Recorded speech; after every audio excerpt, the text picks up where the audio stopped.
Warbugs, when you absolutely and totally must believe in something, don't believe in ridiculous crap. That is something that I gotta tell you, I firmly hold to this statement.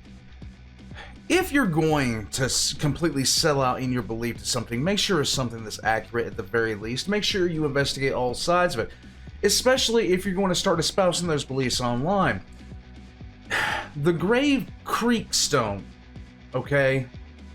I have never heard of this. I'm probably going to find out way more than my mental stability is ready for in terms of, like, people that actually believed in this kind of stuff, things like that. But I've watched way too much Ancient Aliens at 3 o'clock in the morning screaming at the sky, wondering why in the world we live in a world like this. Guys, don't believe what some random crackpot tells you on Facebook. Scientific method exists for a reason. Milo is going to show us the way. Guys, if you have not seen Milo yet, welcome. This is going to be really, really interesting for anyone that has a vested interest in any kind of history whatsoever. This series has done one thing above anything else. It shows two things, actually. Not one. One, it shows how, in some cases, people were doing the best that they could, and then it also shows how dumb people can be. Because I believe it was either the last episode or a few episodes ago that he was talking about how this guy came up with what to him was the most rational explanation. And people ran with it. Because why not? And then it was disproven several times over. And people just kept on coming right back to it, being like, but wait, the expert in 1908 said it. Yes, but the experts in 1952 had technology that the experts in 1908 didn't. The experts in the 1400s believed that your body was composed of 4 humors. Do you want to go to them for your cold, where they'll prescribe leeches? Or would you rather take some fucking Tylenol? Guys, it's Milo. This is the Grave Creek Stone. I hope you guys enjoy. All of Milo's links are going to be in the description down below. I would love to pick his brain sometime, especially about some events in history that I really just would love to know more about that I know he knows about. Particularly oh my god, now my brain just avoids all information. That's what happens when you get older, Warbugs. But I would love to see what he knows about the Younger Dryas and the extinction level events that happened in North America during that time, especially how they would relate to the ecological disruption of the human beings as they came down the Bering Straits, and how much climate change played a pivotal role in that. I'm pretty sure he would know a lot about that, especially after watching especially after checking out his Dogger Bank video, as well as the Green Sahara, which I really recommend to people to listen. Those are spectacular. In any case, shutting up, let's get into this. I've ranted for 4 minutes. Let's go. Oh, and by the way, if it sounds a little bit different, it's because I pulled up all the carpet in here.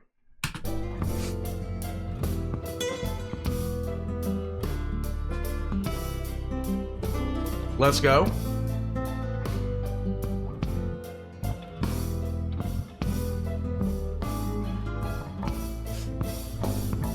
For the first time in about 2 weeks, it's actually sunny here in Massachusetts, which is absolutely fantastic, because for those of you who don't know, I am a lot like grass. I do best in direct sunlight, and I am in your front yard right now. And so with this renewed energy, it is my great pleasure to present to you another episode of Awful Archaeology, the show where I spin this wheel, which is completely covered in archaeological-based conspiracy theories, and I will talk in depth about whatever it lands on. So if you like weird niche information that you'll never need and the illusion of choice, you came to the right place.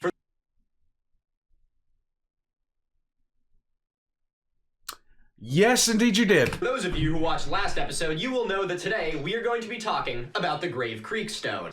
I'm spinning this wheel in post, so I actually have no idea what my next video is going to be on. Together, you and I are going to be exploring every facet of this mysterious artifact. From the circumstances of its discovery, to deciphering the mysterious characters written on it, to how it was unfortunately used by early anthropologists whose field was, at the time, almost inseparably linked to white supremacy. So ladies and gentlemen, without further ado, let's get into talking about...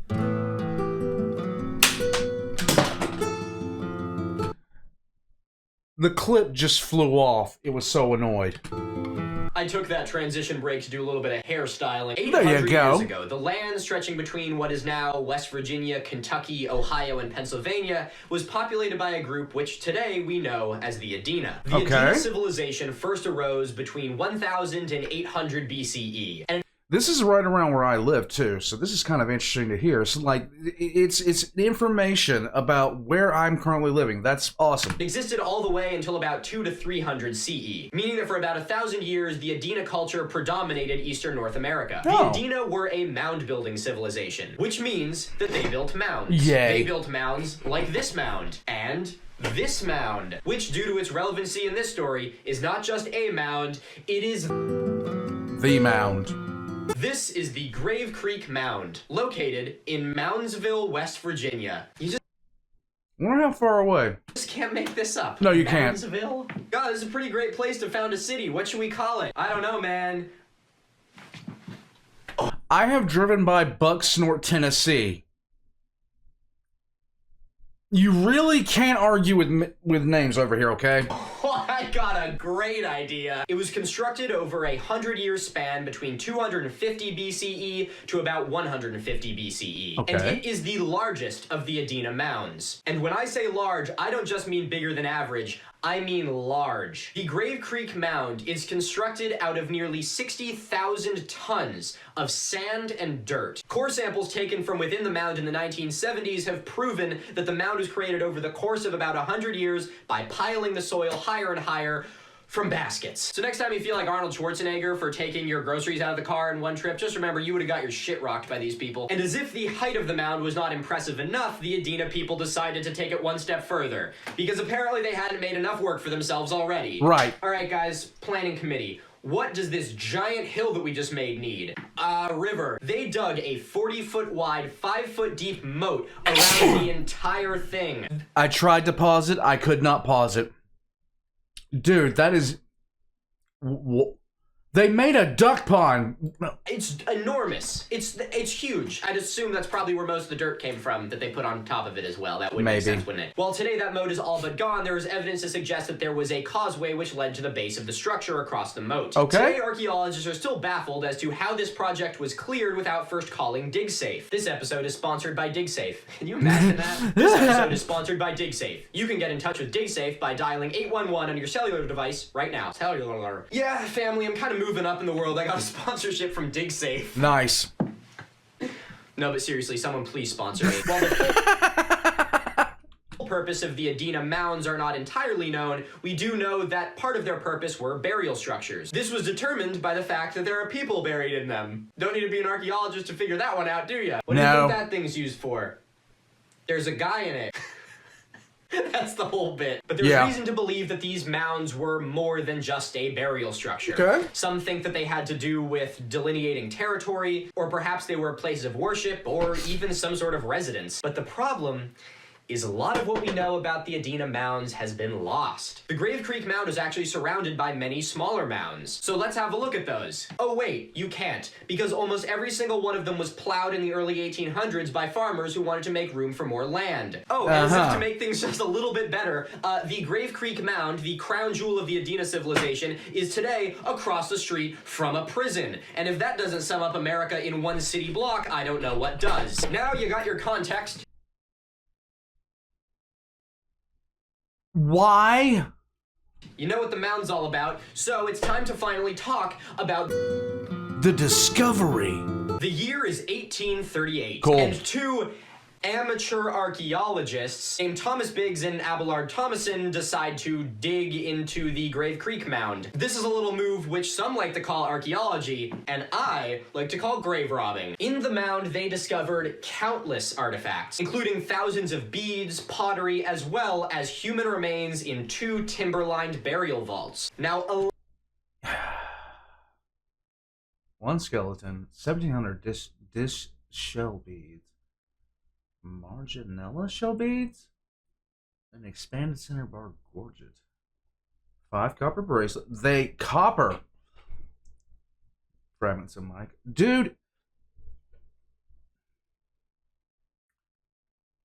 I love this. I love it. Allegedly, as the story goes, in the upper of the 2 burial vaults, within 2 feet of the human remains found there, they discovered this small sandstone disc. Right. Some eyewitness accounts say that the stone was found clutched in the skeletal hands of the remains in the tomb. And there's even some disagreement on who the first one to find it actually was. But by and large, the consensus seems to state that it was found in context in this particular chamber. Now, when I say this artifact is small, I don't just mean below average, I mean small. The Grave Creek stone measures about 1.8 inches long and about 1.5 inches high, which is a perfect setup for a joke that I'm not going to make because I am a professional. The Grave Creek stone raised eyebrows almost immediately. It bore 23 characters, which were interpreted at the time as some sort of alphabet, which, if proven true, would have been a groundbreaking discovery. Massively. Because as it stands right now, there is no concrete evidence of written language in pre-Columbian North America. Very true. So this find held the potential to be quite literally Which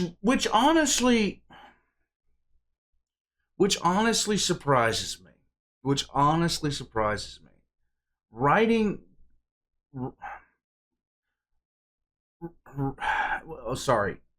doesn't surprise me. Writing was spread very slowly.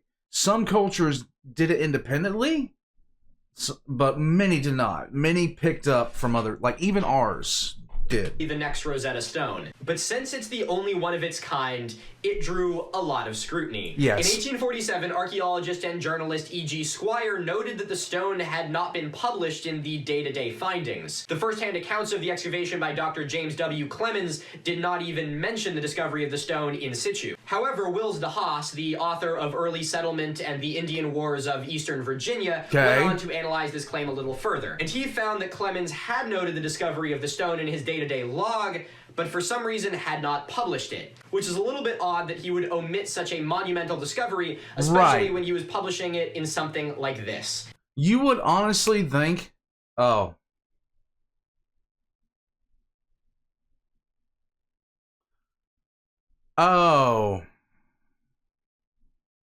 here we go.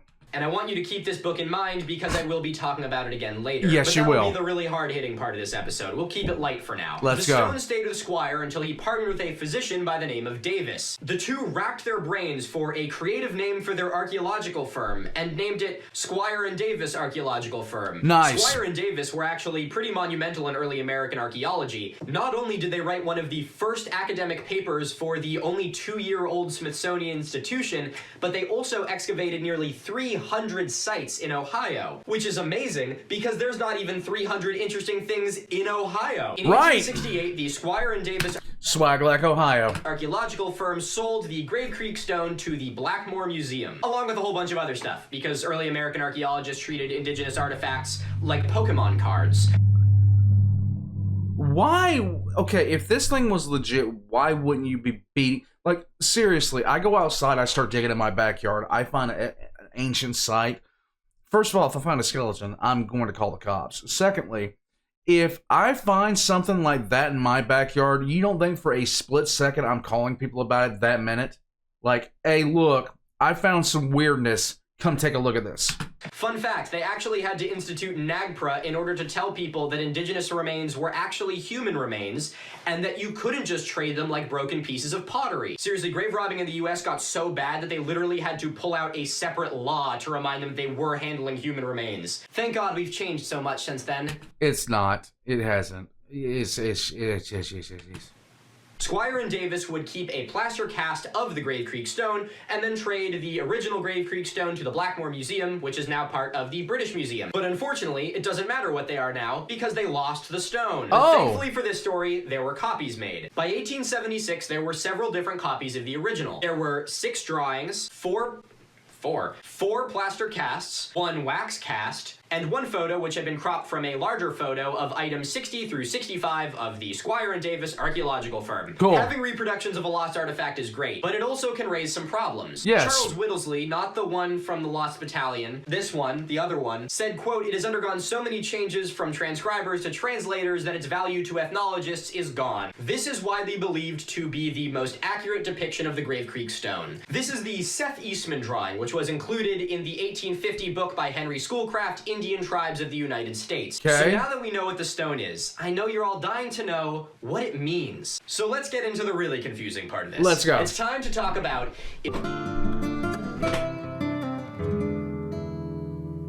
There have been countless interpretations as to what this stone could mean, most of them revolving around it being an alphabet, because it kind of looks like an alphabet. But Maybe. the fact that there are so many interpretations comes to work against the authenticity of the stone, Right. because each interpretation is wildly different and many horribly biased. A large bias that we need to acknowledge right off the bat is that many of the translators or attempted translators were familiar with languages that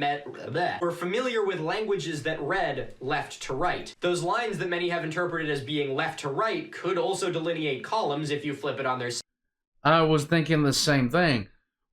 Like, so Arabic is read right to left. Most Western writings are read left to right. Cuneiform is read a completely different way. side. We don't even know which side is up. Hell, that little sigil on the bottom could say you're reading this upside down, dumbass. In 1930, a man named Andrew Price claimed to have cracked the code. In an article he published to Science Newsletter, he claimed that the stone was written in good old West Virginian, or plain English. But I've never actually been to West Virginia, so I don't know if they speak English there. Fact check, what language do they speak in West Virginia? No idea. Yeah, drop a comment below. Price claimed that the stone read in plain English, Bill Stump's stone, October 14th, 1838. That was it. That was the genuine conclusion he came to, was that that is English. Now, he claimed that this must be a reference to Charles Dickens' Pickwick Papers, which had been published a year before the excavation. And in Dickens' work, there is a stone with almost this exact same inscription on it. So he thought that this was like a reference to it or something. That was a practical joke. But this interpretation is just god-awful, because not a single one of those characters looks remotely like what he says they do. No. I theorized the way that Price came to this conclusion was by closing one eye, closing the other eye, and then taking out a copy of Charles Dickens' The Pickwick Chronicles and reading that instead. I think what happened is he got rather drunk and hit his head. And in his, like, triple vision at that point, alongside the concussion, that's what he came to. 1976, Barry Fell, the author of BC America, claimed to have deciphered the entire text, and that it read, from left to right, "The mound raised from Tosh, this tile, queen to be made," and that it was written in Iberian script Punic. Now, how exactly does Fell go on to support his claim that a Mediterranean language found its way to West Virginia? When I first saw it, the first thing that went through my head was runic. It looked rather, the lettering looked kind of like runes. And so my thought was maybe the Vikings, but then I immediately dismissed that because if Leif Erikson and if a crew had made it, I do believe at least one group made it to North America, but they were never heard from again. Like, the time period just doesn't match, you know? Claim is actually fairly good, so we'll hear him out for this. Fell said that when the stone was discovered, Iberian script was known about, but no one had deciphered it yet. So by his logic, no one would have been able to forge an almost complete sentence with a script that no one knew how to speak, meaning that it couldn't be fake. Couldn't possibly. There's no way it could be fake. However, in 1998, Reverend Edward Smith Jr. said that this couldn't be the case because get this, it's not Iberian script Punic. And goes on to say, quite honestly, we don't know what the Grave Creek stone says, only what it does not say. Some of you may be familiar with Arum on TikTok. I was gonna say his full name, but Arum, buddy, that last name is an absolute nightmare. I'm not doing that. He's incredibly knowledgeable about ancient languages, so I decided who best to consult about this stone than him. And he pretty much backed up what Reverend Edward Smith Jr. said, which is that this is definitely not Iberian script Punic. And furthermore, that he has no idea what it is. And I was like, thank God for that, because if he did know what it was, then I would probably have to redo this entire video. I'm allergic to you, Arum. Anyway, thanks very much for your help, Arum. I couldn't have done it without you, and I figured the least I can do is give you a shout out because you did ask me so nicely. Wait, you son of a... Regardless of his controversy, this interpretation has actually found its way into the Grave Creek Mound Museum. So here are my thoughts on this interpretation. What is post-Carthaginian Iberian script doing in West Virginia? To get from the Iberian Peninsula to the West Virginia-Ohio border, you have to cross not only the entire Atlantic Ocean, but you also have to cross 300 miles of forested hills. And then, once you get where you're going, you have to tolerate being near Ohio. So, for a second, let's assume that this is Iberian script Punic. Are we then meant to believe that there would not be any other examples of it that have been found? Some of you may justly bring up my own words against me and mention the fact that I said earlier that many indigenous sites were destroyed during Manifest Destiny. Regardless, you would think that if someone came across the ocean and taught a group of people how to write, they probably would have been like, damn, that's pretty useful. So while yes, this is a possibility, I think it is highly unlikely and would need a lot more foundation to back it up. Here's the only thing that I could think of to make that make sense would be that, you know, and this is just me tossing the thought out there, that somebody in that culture at some point got lost at sea, the boat washed up on land, and over God knows how many years, or maybe even it just wound up in the hands of somebody. Stranger things have happened. It would, the only thing that I can think of that would make sense is somebody on the Iberian Peninsula got lost at sea, had that in the possession. Eventually, they washed, like their boat washed up on the shores of North America, and that's how it wound up in North America to begin with. How it wound up anywhere else, I have not the faintest clue, but I mean, that's the only thing that makes sense to me, flat out. Here's a quick speed run of all the different languages that Mr. Schoolcraft thought were on this stone. 16 Celtic Iberian, 14 Old British, 10 Phoenician, 7 Old Erse, 6 Gaelic, 5 Runic, 4 Etruscan, 4 Greek, and a partridge. I didn't know that Runic was a language. I also didn't know that a partridge in a pear tree was a language, but apparently I'm just stupid. Partridge in a pear tree. In 1991, Stephen Williams made a claim in Fantastic Archaeology that the Grave Creek stone was entirely faked. In his eyes, the fact that all of the glyphs on the stone were fairly easily recognizable was a testament to the fact that it was entirely fabricated. But he was not the first person to come up with this hypothesis, and it was actually tested years earlier by a man named Reed. And Reed published his findings in this article entitled The Stones of Grave Creek. Now, he also thought this was a forgery, but he decided to do an experiment to test it. His experiment is as follows. He asked 4 different people who, quote, had never seen the inscriptions to write down 20 or more arbitrary characters not resembling any figures or alphabetical characters known to them and composed of straight lines or combinations of straight lines. He asked 4 different people to complete this task. I don't know what a druggist is, but I'm gonna assume that it's like a cultist on drugs. Like these guys from Far Cry. Ah, joke's on you. I know it's an old-fashioned word for pharmacist. Please don't tell me it in the comments, because I know someone already started typing it. Reed was looking for familiar characters which appeared in the Grave Creek text. These characters are, quote, a cross, found twice, an X, a diamond, an hourglass, the capital D with a line which makes it represent a bow and arrow, and the figure 4, the latter exactly representing our printed figure. This Okay. much is evident that the inscription is not necessarily alphabetic. Now, as a scientist, I believe that any experiment that is to be given any bit of credibility must be able to be replicated. So I decided to replicate his experiment. Go for I it. asked my viewers Reed's question verbatim, and this is what they came up with. Now, there are a couple things I changed, so I want to acknowledge that bias first. Little angry thing.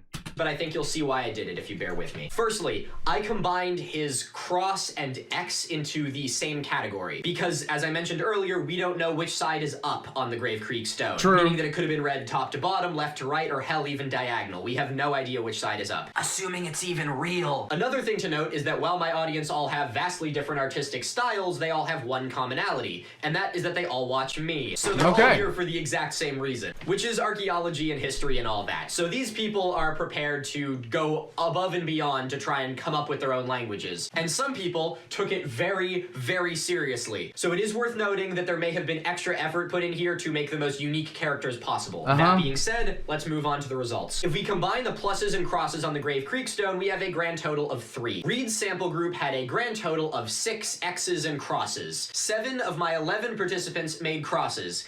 And among those 7, they made 10 crosses. And of these 7, one person made 2 crosses, another person made 3 crosses, and 2 groups independently made the same symbol not once, but twice, which is just amazing. Sweet. In this sample group, not a single person drew a diamond. However, in my sample group, 3 out of the 11 people ended up drawing diamonds. One person made 4 diamonds, and 2 people independently came up with the exact same character. The hourglass was also a little bit dodgy, where one person came up with an hourglass in Reed's study, and 3 people came up with hourglasses in mine. And of course, you got that one person who decided to just make an hourglass twice. There you go. Capital D with an arrow. This was the most bizarre character he could have picked for this. I don't know why he was like, oh yeah, that's a recognizable character everyone knows. Maybe there's 2 of them? These are the 2 that resemble what he's describing the most out of my sample size. I don't know what he means by this, so I really can't give you much substantial evidence on this side. Another one of his criteria was the number 4. The number 4 appeared 4 times in his sample size of I love how he had to look down at his fingers to make sure he was holding up 4 fingers. Believe me, dude, I do it too. 4. Whereas with me, only 3 of my participants made 4s, and one person 3 of the 4. did it 3 times. Did 2 of them, but did one of them upside down and thought I wouldn't notice. I don't think that any of my viewers did a bunch of digging to try and figure out why I was asking them this question, but I decided that in the off chance they were, I needed to add another factor so that they wouldn't get wise to it and then purposely rig their results. So I added one new character to Reed's initial experiment, and that is the line. The line appears in the Grave Creek inscription once, and it's pretty much present in every language that involves straight lines. In my focal group, it appeared 5 times, and it also appeared twice on the same sheet. Although again, they added a couple little things around it and thought I wouldn't notice. I would say that these findings are significant enough to suggest that there is a possibility that this was all just made up. And the reason why so many people are interpreting it as so many different languages is because it carries symbols from so many different languages, which is just indicative of the fact that you can only make so many symbols. True. But this methodology was not loved by all. In fact, You can only make so many easy to make symbols. At some point, you start running out of things that take you only like a fraction of a second to put down on a piece of paper. Or inscribed in sand or something like that. I mean, what do you want from these people? David Kelly himself actually dug into Williams and Reed's claims pretty hard. Kelly is a pretty big name and is responsible for helping decipher the Mayan glyphs in South America. As an epigrapher, Kelly's input is quite valuable here. Kelly interpreted this carving as being alphabetic, and considering that he just helped decipher an entire script, which was phonetic, I'd hazard a guess that he actually knows what he's talking about. But when he goes on to talk about Reed's claim, he goes really hard. This is what he says about Reed's experiment, and also about my experiment. Sorry, Kelly, you must be rolling in your grave that I did it again. Quote, this rubbish is utterly irrelevant to the question of alphabets. If one can match an inscription to a scientific alphabet, or even to a closely related group of alphabets, it is alphabetic. Otherwise, it is not. Inventing imaginary systems by people familiar with alphabet seems to have been a useful propaganda device, but such systems do not support Reed's conclusion that any of the laborers could have invented such an inscription. Bah humbug, Mr. Reed. So if you thought archaeologists didn't know how to roast one another, may you stand corrected. Kelly continues, my major point, however, is not to argue that the inscriptions are indeed genuine, but rather that I do not find it fantastic to think that they may be. And he finishes with, Williams' book should not be used as they bludgeon against looking at important but unusual data and trying to put such data in a genuinely appropriate archaeological context. That dude's a dick. Little bit. The dude carried out an experiment, and the dude roasted him over it. Why? I absolutely love what Kelly has to say here, and I would be a fool to act like I know the topic of linguistics anywhere as thoroughly as he does. And I'm a big fan of his addition in there about not just writing off finds because they don't align with what you understand, which is something that I hope I don't give Okay, never mind.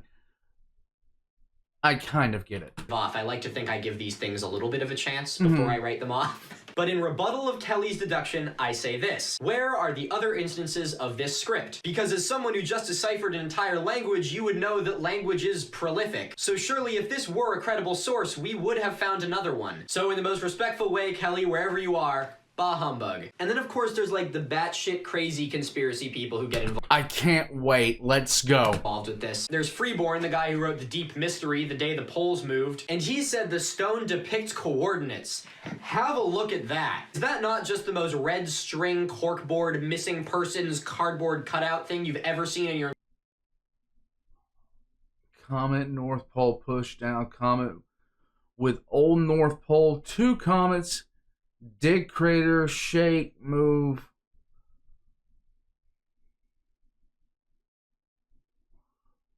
Dude, how many mushrooms did you eat?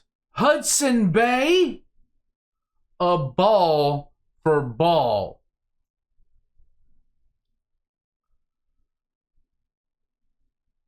What in the fuck? Entire life. Take a look at this. Jesus Christ. This looks like what would happen if you input the word conspiracy into an image-creating AI. And on top of this, he uses ley lines between the Great Spring site and the Miamisburg? Yeah, the Miamisburg Mound in Dayton, Ohio, which is pretty much like, oh, look, I drew a line between 2 locations. They must be related to one another. And then it gets even more insane. He claims that this has some similarity to the Curbstone 86, which is part of a megalithic site. They look nothing alike! What the hell is he even talking about? This is dumb!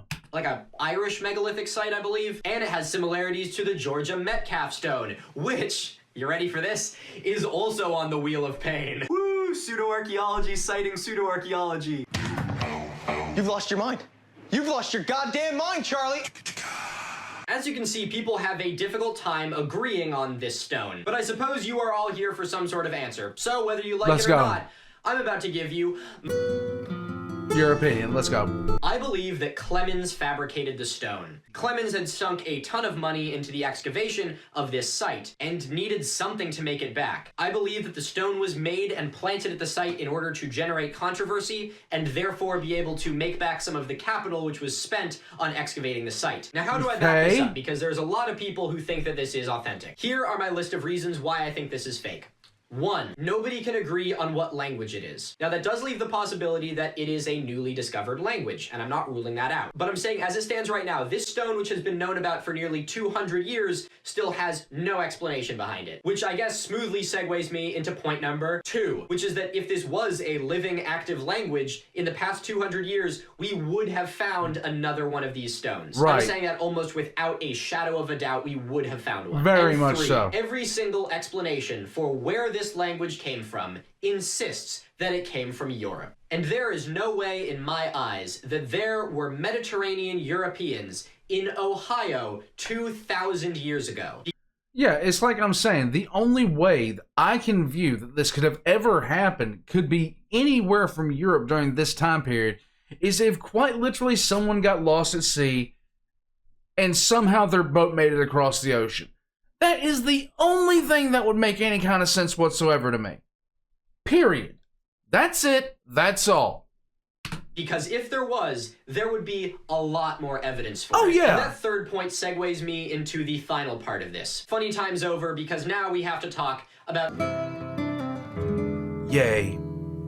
I am a firm believer that one cannot talk about archaeology in North America without acknowledging that in its inception, it was almost entirely not done in good faith. There were reputable archaeological firms like Squire and Davis, whom I mentioned earlier, and even Thomas Jefferson, who some would argue would be the father of American archaeology. But it's the little examples like this which are talked about so much that they completely overshadow the sinister underbelly of early archaeology in the United States. And that is that it wasn't archaeology. It was grave robbing. There are no two ways around it. Archaeology, when done without adherence to the scientific process, without adequately categorizing finds, and without any respect for the site at which you are digging, is not archaeology, it's a crime. And when these grave robbers had completed their task of liberating everything from jewelry to human remains from the burial centers of indigenous people, they didn't categorize their finds, they didn't itemize them and put them in museums and submit them for review and study.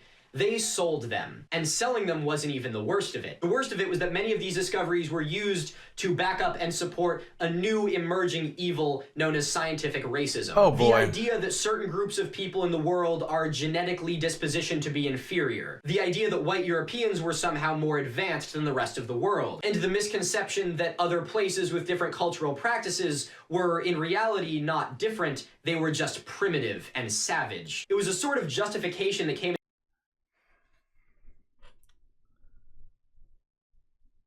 all this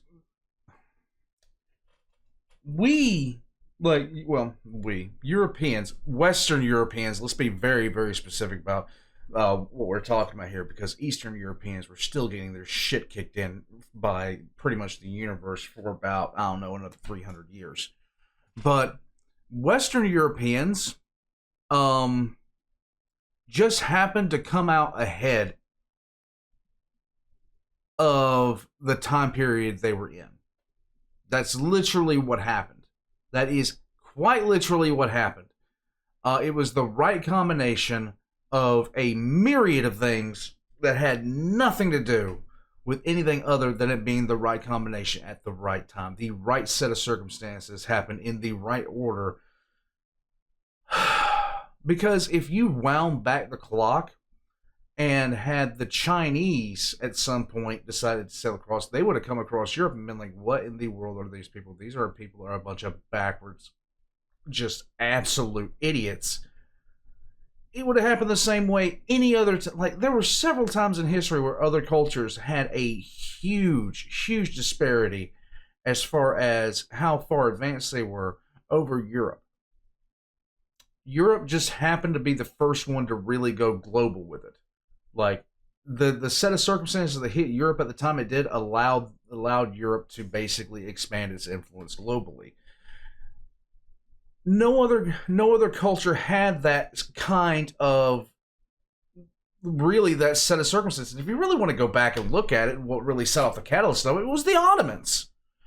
I will talk about this for a bit.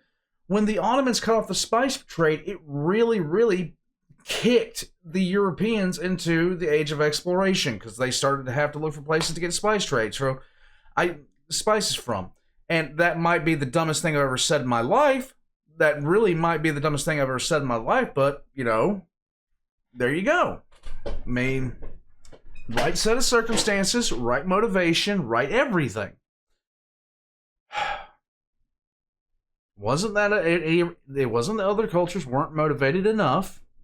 They just didn't have that same right set of circumstances to happen to them at the same time.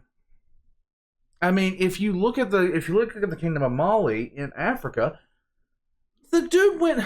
This is one of my favorite stories throughout history.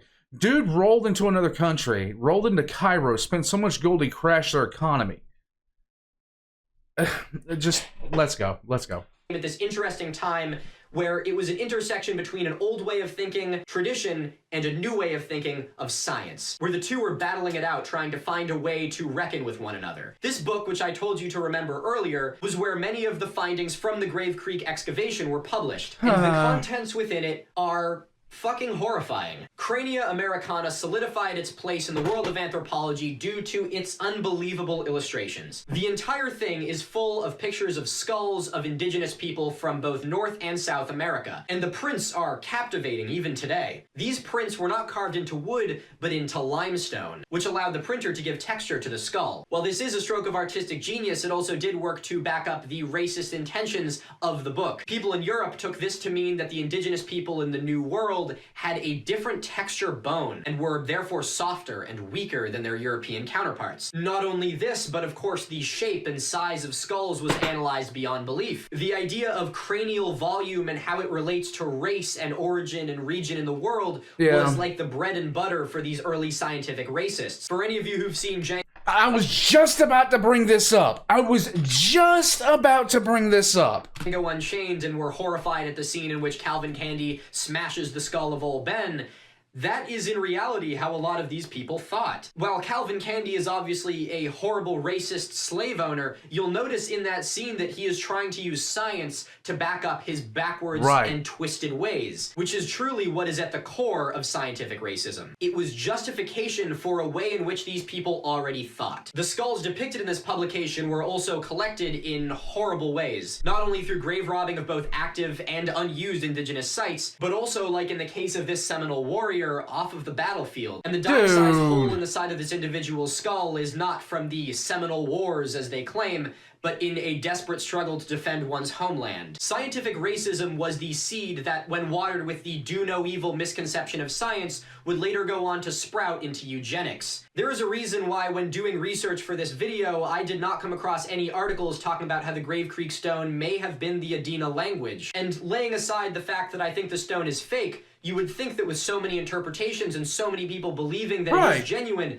there would be one person who thought that maybe the indigenous people came up with this. But what you do see is countless interpretations of what European language could it be. From Old Erse to Celtic Iberian to Punic to English. Every single interpretation of this stone was deduced by looking through a European lens. The fact that almost everyone who tried to read this stone read it left to right is a testament to that. I'm a firm believer that when telling the story of early American archaeology, it is our obligation to remind the world what its intentions were. Regardless of how long ago it happened, or who it directly affects now, the butterfly effect of the ideologies of the people who conducted this excavation is still present all around the world today. And that is why we must tackle misinformation.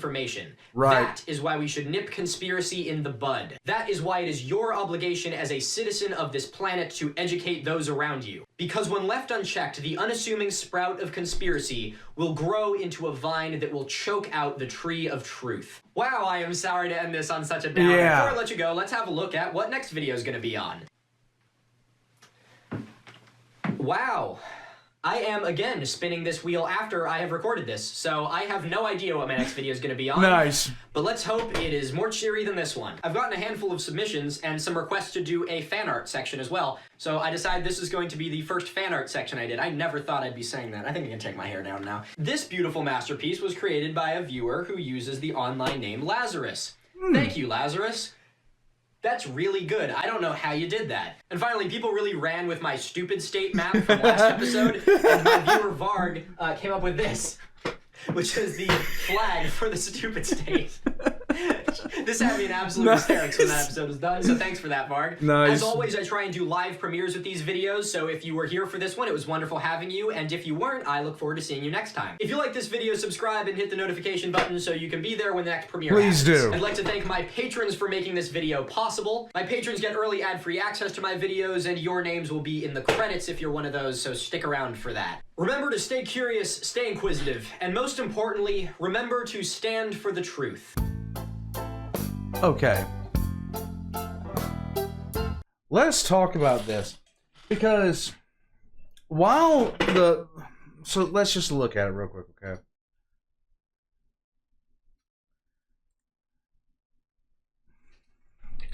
I said runic not knowing that it was an actual language group in Europe. I didn't know that. So if you thought that I was saying that, no. It does. I'll put it like this: the only way this thing wound up going over the ocean is the way I said before, because there were no trips over. There was nobody going over you know, in the early, there was nobody doing that kind of shit. They didn't have the technology, they didn't have the means. They just didn't. Not during the time period. It just couldn't have happened.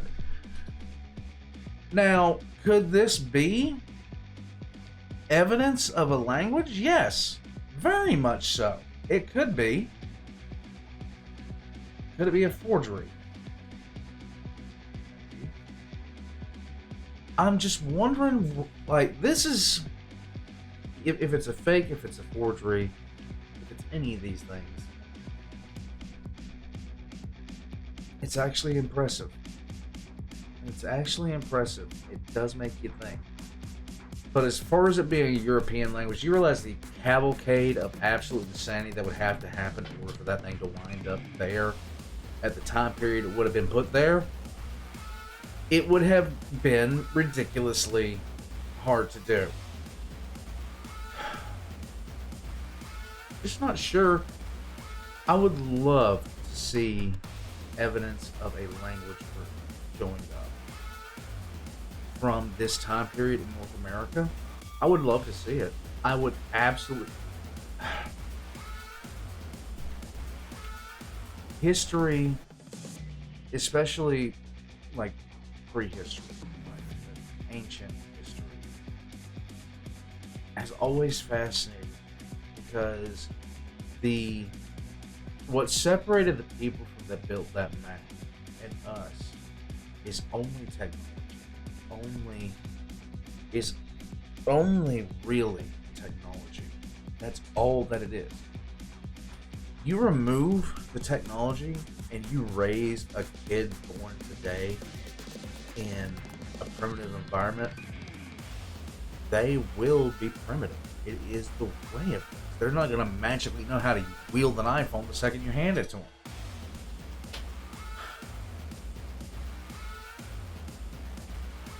There is so much I wish was true about prehistory when it comes to talking about, you know, ancient civilizations. There's so much I wish was true. There was so much I wish I could see. Warpugs, let me know what you think in the comment section down below. Subscribe to me, subscribe to Milo at Miniminuteman if you haven't already. Join as a member of Patreon for early access, and I will catch you guys next time. Man, it's a